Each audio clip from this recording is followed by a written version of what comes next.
Bienvenidos una vez más a su canal Destellos de su Gloria. La reflexión para este día la encontramos en el capítulo 3 del libro del Génesis. En el capítulo 1 y capítulo 2 vemos a ese Dios creador, a ese Dios que le da su palabra al ser humano, le da autoridad al ser humano con el propósito de que ejerciera dominio sobre todo lo que Dios había creado.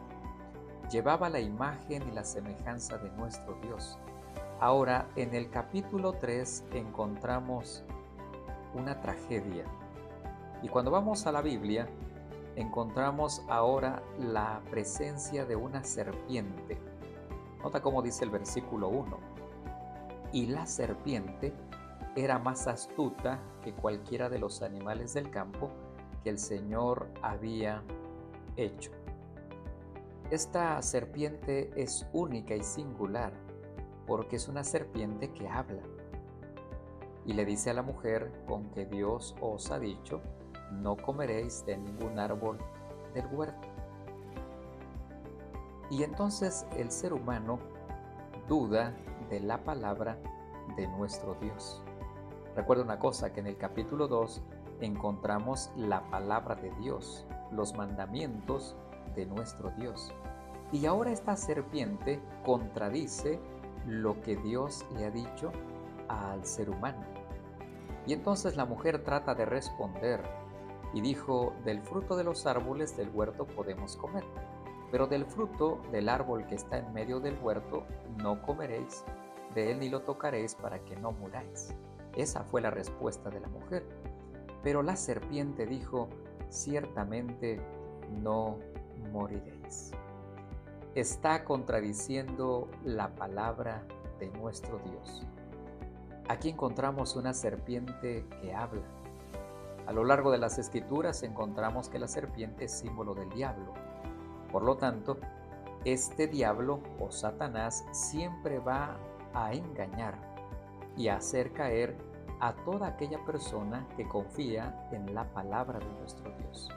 Es a través de la duda, de tergiversar la palabra de Dios, por lo tanto, el ser humano cayó en las garras de esta serpiente o el diablo o Satanás. Y dice la palabra del Señor que Él se atrevió a decir: no moriréis. Y lo dice en el contexto de que Él, siendo desechado del cielo, pues no fue destruido de manera total. Es por ello que Él se atreve a decir: no moriréis, porque no había sido destruido. Y el ser humano tomó, dice la Biblia, del fruto. Ellos comieron del fruto y el versículo 7 declara que entonces sus ojos fueron abiertos y conocieron que estaban desnudos y cosieron hojas de higuera y se hicieron delantales. El pecado nos avergüenza, el pecado nos aleja de Dios. En esa condición, entonces toda la creación empieza a tener efecto. Y hoy en día los efectos perduran y la única solución ante eso la vamos a encontrar también en el mismo capítulo. Versículo 8 dice la Biblia: y oyeron al Señor Dios que se paseaba en el huerto del día, y el hombre y la mujer se escondieron de la presencia de Dios entre los árboles del huerto. El pecado nos aleja de Dios, pero Dios se acerca al ser humano. Dios ama al pecador, pero rechaza el pecado. Por lo tanto, encontramos un juicio al poder Dios acercarse al ser humano. Versículo 9 dice: y el Señor Dios llamó al hombre y le dijo: ¿dónde estás?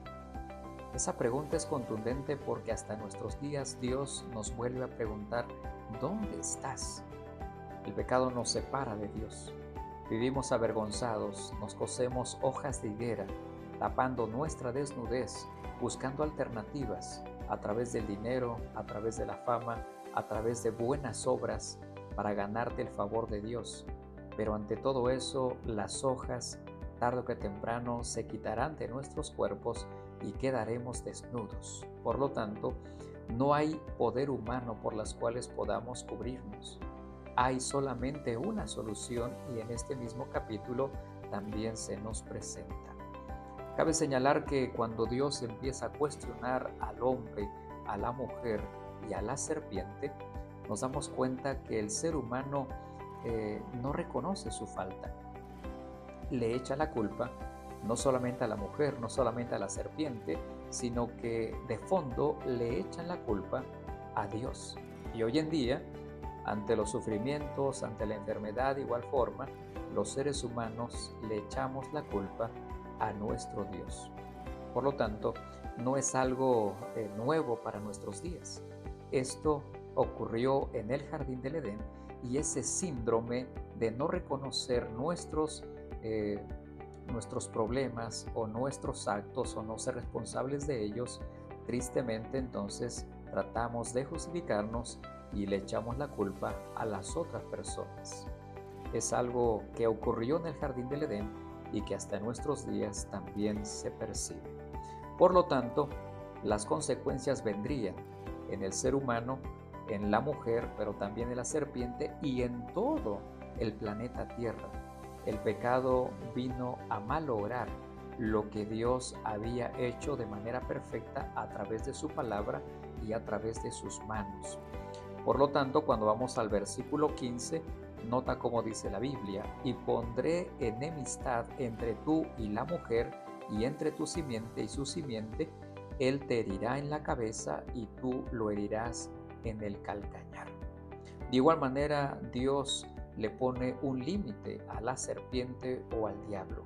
Y en este versículo encontramos que Dios, a través de Jesús, se está anunciando que en algún momento de la historia se terminará el conflicto cósmico y entonces Jesús saldrá victorioso. Él es la única solución para el problema del pecado, no hay más. No hay una obra humana que pueda en cierto momento contrarrestar los embates del diablo. Solamente Jesús, y lo vemos aquí el anuncio del Evangelio, la venida de nuestro Señor Jesucristo, para poder derrotar al mismo diablo en su propio terreno. Versículo 22. Nota cómo dice la palabra del Señor. Entonces el Señor Dios dijo: He aquí, el hombre ha venido a ser como uno de nosotros, conociendo el bien y el mal. Cuidado, ahora no vaya a extender su mano y tomar también del árbol de la vida y coma y viva para siempre. El Señor marca una pauta. El Señor, en su misericordia y en su gracia, no permitió que el ser humano pudiese quedarse en el jardín del Edén y entonces él pudiese tomar del árbol de la vida, por las cuales podría extenderse de manera eterna siendo un pecador. Y es por ello que Dios le coloca un límite. Pero en el versículo 21, nota cómo dice la palabra del Señor. Y el Señor Dios hizo vestiduras de piel para Adán y su mujer y los vistió. Vemos la justicia de nuestro Dios, la vestimenta diseñada en el telar de Dios de manera divina. Fue Dios el que hizo estas vestiduras. Lo sorprendente es que la Biblia dice: y los vistió. No es que el ser humano se vistiera, es Dios el que los vistió. Dios proveyó de estas vestiduras. Por lo tanto, podemos saber, o nuestro sentido común nos puede decir que para que Dios haya hecho estas vestiduras de piel para el ser humano, tuvo que haber una muerte. Podemos deducir que fue un cordero o fueron corderos que murieron. Por lo tanto, se anuncia también la muerte de nuestro Señor Jesucristo con el propósito de vestirnos de su justicia, de tal forma que podamos ser salvos en el nombre de nuestro Dios Todopoderoso. Versículo 23. Y el Señor Dios lo echó del huerto del Edén, para que labrara la tierra de la cual fue tomado. Dios expulsó al hombre al oriente del huerto del Edén. Dice la Biblia que Dios puso querubines y una espada encendida que giraba en todas direcciones para guardar el camino del árbol de la vida. Tristemente, lo que Dios había hecho con gran gloria, con gran esplendor, ahora el ser humano es expulsado del jardín del Edén. Y a partir de ahora vivimos hasta nuestros días con las consecuencias de esa transgresión a la palabra de nuestro Dios. Quiero animarte a que puedas aceptar a Jesús, el Cordero de Dios que quita el pecado del mundo, que te puedas vestir con las vestiduras que son a través de la sangre preciosa de nuestro Señor Jesucristo y permitas todos los días vivir conforme a la voluntad de nuestro Dios. A pesar de las consecuencias del pecado, hay esperanza y esa esperanza se llama Jesús. Que el Señor te bendiga.